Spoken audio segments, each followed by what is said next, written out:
Fall has arrived here in North Georgia, and with that comes the beginning of deer season.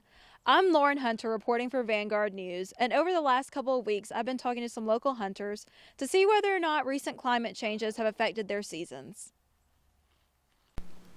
Deer season begins in Georgia around the beginning of October and lasts until New Year's Day. For many North Georgians, hunting is a way of life.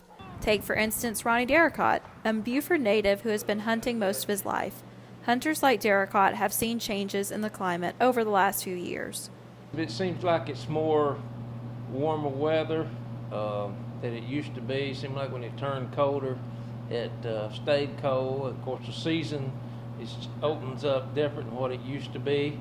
It used to open up in November, now it opens in October, and then you get your bow season, which it opens up early September.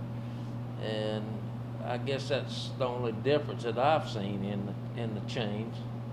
I've been hunting there right at 40 years, 45 years exact, and that's the main thing I've seen. Is the weather seems like it's not as cold as it used to be. Cleveland native Brian Satterfield is another local hunter who has been exploring the region for many years. However, unlike Darracott, Satterfield says that he has not seen any changes in the climate. I haven't. It's about the same as it was when I was just a kid. It seems like the deer may have changed their habit, but they don't have anything to do with the climate. They've changed because of predation on them. Both of these men believe that changes in the wildlife are more results of predators or land changes than climate changes. Habitat, a lot of it's got to be the habitat, and then the growth of farming is not out there like it used to be, especially around in this area. And I don't know which predators could be predators, hawks, owls, cats, and all. They work on the small game as well. I believe that they've changed the does and the bucks, the cycle, that breeding cycle they go through has changed, but I believe it's because of predation, not climate.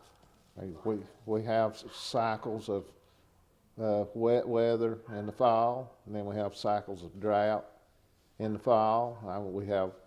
Sometimes we have mild summer, sometimes we have hot. It's been that way all my life. Then there's Dylan Adams, who, although he doesn't quite have as many years of experience as the other men, has seen some changes in the climate and in the wildlife. Yes, it tends to get colder in earlier December, and it used to get colder in early November, but now it's warm. When it tends to get colder, they don't like to move as much. They just kind of lay down. They don't like to eat. Adams doesn't really have an opinion on what is causing these changes. I really don't know, but it's seasons changing different, getting colder later, but I don't know. No doubt whether or not there are climate changes or changes in the wildlife, these men will find a way to adapt and hunt for many years to come. Reporting for Vanguard News, I'm Lauren Hunter.